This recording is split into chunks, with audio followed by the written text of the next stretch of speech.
Hello and welcome to episode 41 of the Epic Classroom Podcast. My name is Trevor Muir and I like to talk about teaching, whether it's stories and ideas from my own classrooms or lessons that I've learned from other educators.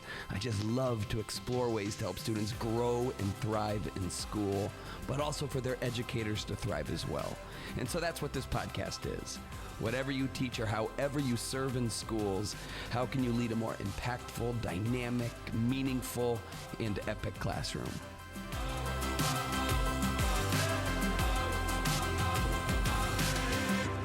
All right. Hi, everybody. Welcome back to the podcast. I am recording this on the very first day of December, and it is cold outside where I live. So if you're just tuning in or we're just getting to know each other, I live here in Grand Rapids, Michigan, which is a pretty cold place a big chunk of the year. But we had a really nice, warm summer and then a beautiful fall. And then all of a sudden it just flipped on its head. And now it's just cold and rainy and a little snowy, and it's not ideal temperatures to go outside and have an adventure. But that's okay, because I am nice and warm and cozy at the local library here where I live, recording a podcast out of that cold weather. But this is also a really lovely time of year as well, right? And for me, and that's kind of what we're going to get to on this podcast. Not about how I think it's lovely. You'll see what I'm talking about. But for me, as a dad of two kids, and we have this happy family, and Christmas is coming, and all of the joy that's in front of us, we're kind of moving into what I like to call good winter, right? Like, you know what the bad winter is? That's like late February into March, where, you're kind of getting sick of the white, the monochromatic status of the color scheme of winter. You're getting sick of the cold and the dreariness. And I'm speaking from the perspective of someone who lives in Michigan. But you start getting sick of it then. But December, it's still kind of fun winter, right? You've got the holidays and all of the anticipation. Tomorrow, our little village where we live has a big Christmas parade where the schools march march with the marching band, and Santa's there, and my little girl is a Girl Scout, and she's going to throw out candy. And then after that, there's a huge chili cook-off to where hundreds and hundreds of people come together and eat chili and drink beer, and it's just like, it's so festive. And then earlier this week, we went and cut down a Christmas tree with a saw at a big farm for Christmas trees. It's just, this is the time of year where it's nice for it to be cold. It feels cozy, and if you've ever heard the term hygge, it's like the Scandinavian term for cozy and safe and warm. And so that's what this season is for me and my family, and we love it, right? December, whatever holiday you celebrate, a lot of us really love this time of year. We like the good winter. But that's got me thinking about students. And it's easy to have this assumption that everybody has this same experience of, December means joy. December means warmth. December means hygge. December means holidays that are to be celebrated and anticipated. But I was once teaching this time of year, just about right now, when I noticed a student in my class named Tony was acting really down and angry. And he also wasn't working. He wasn't doing anything, but he had just this attitude about him. And so one time I said to Tony, as he was just really kind of mouthing off, I said, Tony, in 2 weeks, you're going to get a nice break from school. And if you can just hang on for 2 more weeks, then you can go on holiday break and you can be done with being here, okay? So just hang on 2 more weeks. And then Tony just gave me this cold smirk. I remember him just looking at me, slouched back in his chair. He smirks at me and he says, dude, I hate Christmas. Well, I naively responded to Tony. I said, what do you mean you hate Christmas? Nobody hates Christmas. And this kid just looked at me right in the eyes and he said, yeah, easy for you to say, Muir. I don't get gifts or do anything. I just go home and sit on the couch while my mom gets drunk and passes out. And that's what he said to my exclamation that everybody loves Christmas. He says, I go home and I watch my mom pass out on the couch. Here's the thing, I can't relate to this. My childhood, it wasn't always perfect, but I always loved Christmas, right? I especially loved the 2-week break from school. I loved all of it. I liked getting off from school. I liked the presents. I liked the family coming together. I liked the food. My mom is a master cook. I loved everything about Christmas. And this kid's telling me that he hates it. And he goes on this rant about how his mom passes out and how he doesn't get any gifts. And he told me that his Christmas meal is literally microwaved hot dogs. And this explained a lot in this moment. His words, they rocked me to my core. It explained a lot. It explained why he was acting the way he was. For some kids like Tony, no school means no regular meals. No daily contact with teachers who love and care about them. And if you live where I live, or anywhere in the northern hemisphere, if you live where we live, there's often no warm air for 2 weeks.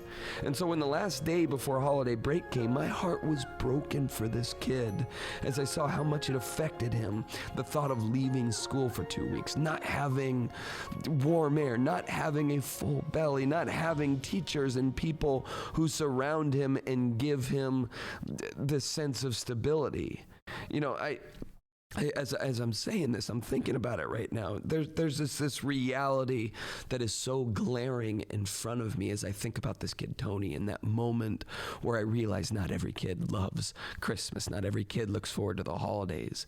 There's this reality, my educator friends, that you are English teachers or math or science or history or gym teachers. You may be a counselor or a parapro or an administrator. Yeah, you are that. You are a trained, licensed professional in that area, but you are also more than that. To many students, you are a big part of their home. You embody caring. You embody wisdom and generosity and stability and love to your students. And sometimes in all of the busyness and pressure and systematic qualities of education and in all that school can be, it's sometimes easy to lose sight of the fact that our students are children.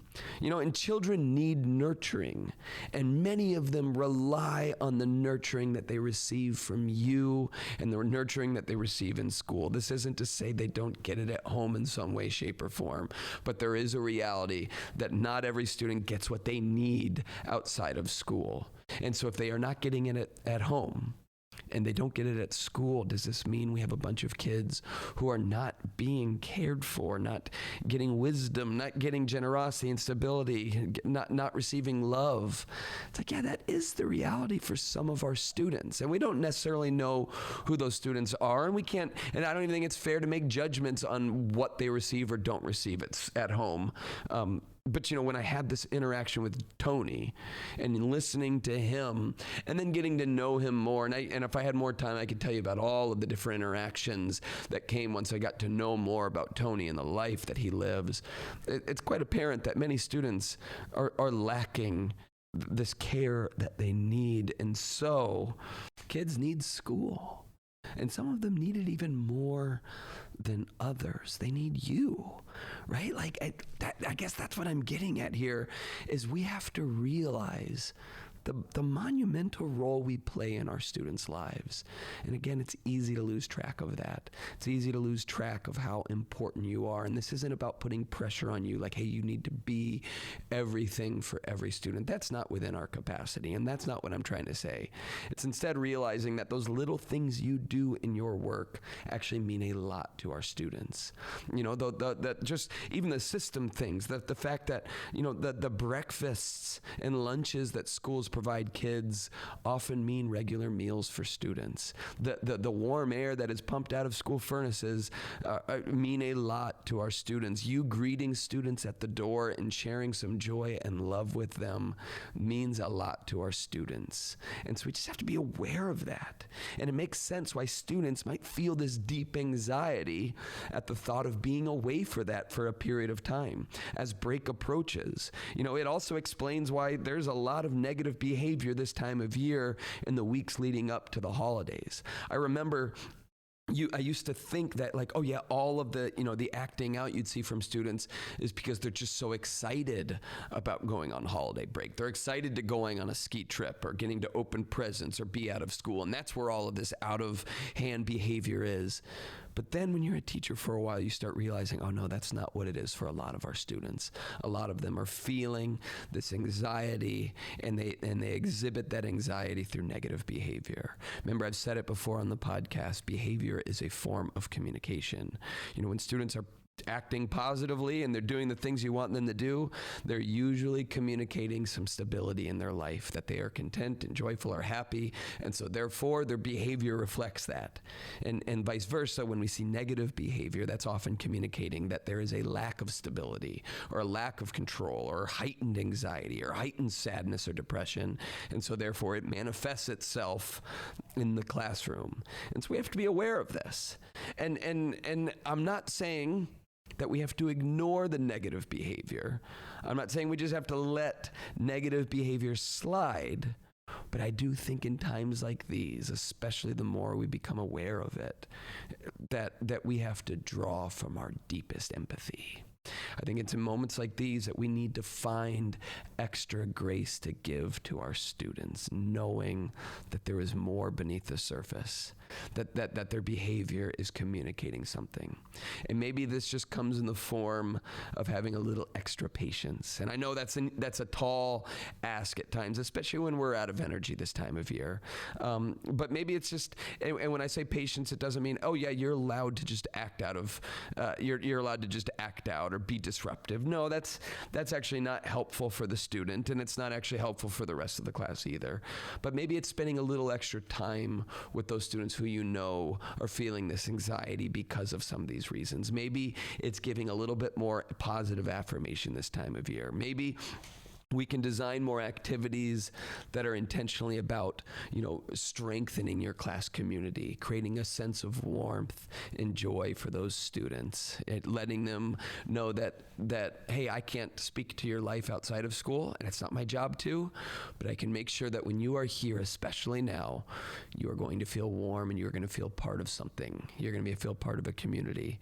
Maybe it's developing traditions. Obviously, holiday neutral, most likely, especially if you teach in a public school, but creating traditions for this time of year that kids get to be a part of.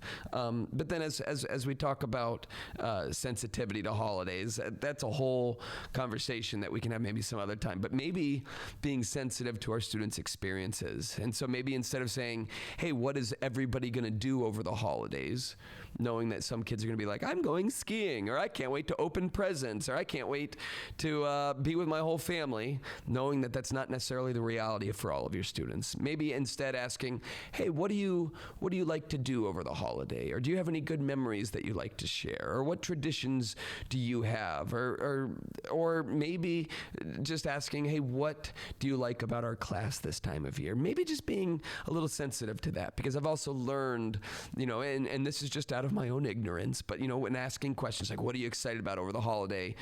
Kids like Tony were usually quite silent during those times. And if you're observant, you can see some students kind of shirk back into their seats or shrink down a bit and not feel like they want to share because they don't have something positive to share about that, or maybe they don't feel like they want to share it, or maybe the holidays carry baggage. And so I think it's just important to be sensitive about that, but also really lean into community, lean in to our students, and just have this empathy and awareness. One of the hardest, and I mean this year round, especially right now, one of the hardest parts about being an educator is the sense of helplessness we often feel towards our students' circumstances. There was nothing I could do to improve the condition of Tony's home life, right? Or I couldn't change what Christmas Day looked like for him. Just like I'm sure you've had students who you wish you could take home with you. But that's out of your hands. That's out of my hands. But what is within our control is how we care for every student when they are with us. Very simple acts of caring and kindness can have a massive impact on our students' lives. I've shared this quote before, but it just resonates with me. As Frederick Buechner said, he said, "They may forget what you said, but they will never forget how you made them feel." Your posture towards students and the space you create for them to learn and grow in matters far more than the test scores and their academic standing. And so keep an eye out for those kids who seem a little restless the next couple weeks, who are acting out not because they're excited to go on a ski trip or open lots of presents or get to play Fortnite for hours on end, but because they've had weeks off of school before, and it wasn't pretty. These kids are the ones who might shrink a little bit when we ask what everyone's doing over break, when we assign little writing prompts about what they want for Christmas or Hanukkah, who are acting out a bit more than normal. And so in the next few weeks, be aware of how we talk about the holidays with our students. Maybe plan to shoot an email or a text to a kid over break. I don't know, ask how they're doing. Just check in with them, remind them that you are still there. And at the end of break, you will be there as well. And maybe if you're comfortable with it, and this is totally up to you, no pressure, maybe buy a small gift for a kid who's on your heart, just to let them know that there are people who deeply care about them. You don't have to do that, but if it's on your heart, go for it. But more than anything, have a little extra grace and make sure that every kid in all of your classes knows that you care about them. Friends, thanks for listening to this podcast, but more than that, thanks for being an educator, and especially this time of year.